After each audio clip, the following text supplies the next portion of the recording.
The final goal is to eradicate humanity as we know it.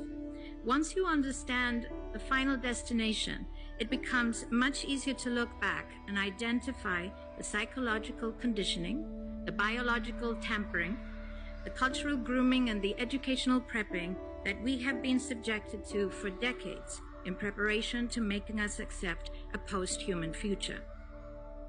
It takes a lot of physical and psychological abuse to get an intelligent species like ours to agree to its own extinction. Most, if not all, that has transcended in the last 60 years was designed to get us closer to accepting such a dystopian reality. Whether you care to accept it or not, we live in a hyper-controlled matrix where our perception of reality is meticulously planned, managed, and executed in order to control and steer us in whichever direction they wish. And the direction is a post-human world.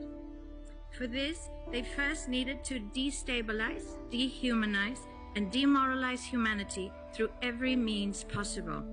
The destruction of the nuclear family, children being indoctrinated by the state, abortion, the eradication of God and spirituality from education, life in mega cities and away from nature, toxic food, air and water, social media, replacing real human connection and interaction, engineered financial crisis and taxation, endless wars and massive migration, stress, anxiety, depression, drugs and alcohol, constant fear-mongering, moral relativism as the new religion, and I could go on and on about how humanity has been influenced and forced to move away from all the things that give us strength, security, purpose, and meaning. A weak, immoral, disconnected, ignorant, and unhealthy population is an easy target for the next stage, the creation of an entire generation of androgynous beings. Masculinity is under attack psychologically, culturally, and biologically. Women are being replaced in sports, entertainment, and politics by men pretending to be women, and children are being indoctrinated at school to think that gender is a choice. The transgender movement is not a grassroots movement. It comes from the top. It has nothing to do with people's freedom of expression, sexuality, or civil rights.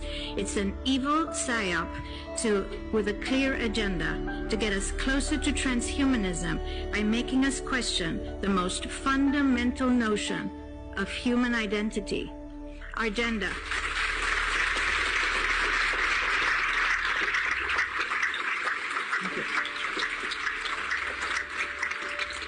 If you don't know who you are, if you already identify as a hybrid between a man and a woman, you will be easily convinced to become a hybrid between human and machine. Gender ideology is the 2 + 2 = 5 from George Orwell's 1984 dystopian novel. It's the final test to see whether we will follow the most absurd party line towards our own extinction. But 2 + 2 = 4. And no matter how you choose to dress, call yourself, or change your physique, will not change that. The sad reality, though, is that in the gaslighting process to get us closer to a post-human future, they have mentally and physically harmed an increasing number of children and young people, and it's only getting worse. This must be stopped.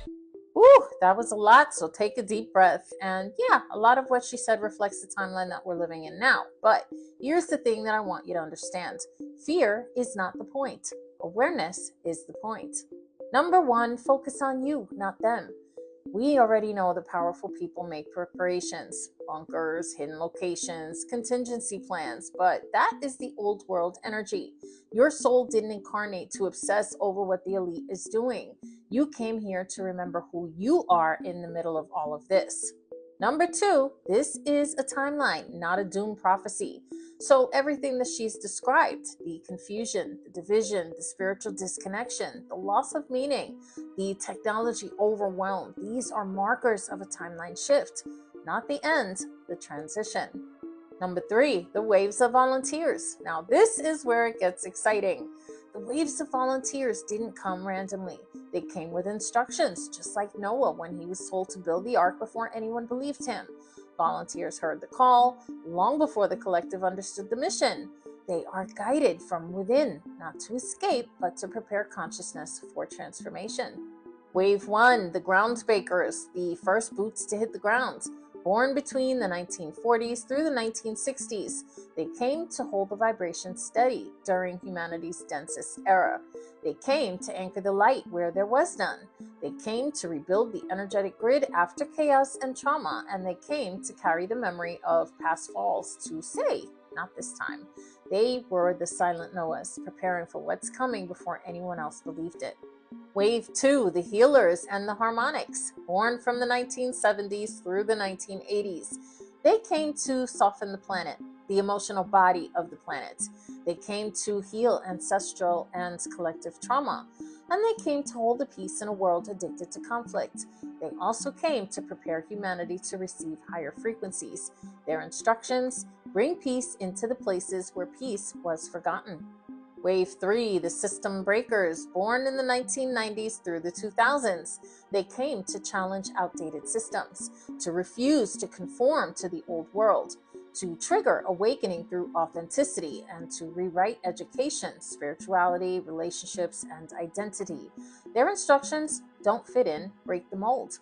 Wave number 4, the shadow exposers, born from the 2000s through the 2010s. They came to reveal illusions, to expose corruption and manipulation, to dissolve falsehoods by simply existing, and to trigger accountability. Their instructions: let the darkness show itself so that it can no longer rule silently. Wave number 5, the New Earth Architects, born from the 2010s through the present. They came to build the new systems that humanity will need, to create sustainable, ethical, intuitive ways of living, to bring new technology aligned with consciousness, and to seed the blueprint for humanity's next era. Their instructions: create what you wish existed because you will need it very soon. The returning volunteers, you.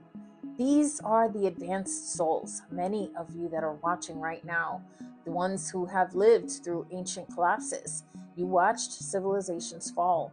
You lived destruction and you saw endings. But this time you came back with a different agreement: to stay awake through the transition, to guide others without fear, to hold the timeline steady, and to speak truth when other people freeze up. Also, to remind the collective that this is not the end. This is the cleansing before we rise. Guys, you are the Noahs of the consciousness. You prepare spirituality, not out of fear, but from soul memory. Number 4, the real message. So when you see billionaires building bunkers or governments acting strange, stay grounded. Bunkers are for the people who believe collapse is destruction. Volunteers know that collapse is transition. Transition is why you came. You didn't come here to hide. You came here to witness, to guide, and to hold the higher path. Number 5, in closing, this is your activation message. Volunteers, this is your moment. The world is shifting. You lived falls before. This time, you're here to help humanity rise. So, stay awake, stay grounded, and stay connected. This isn't fear. This is awakening.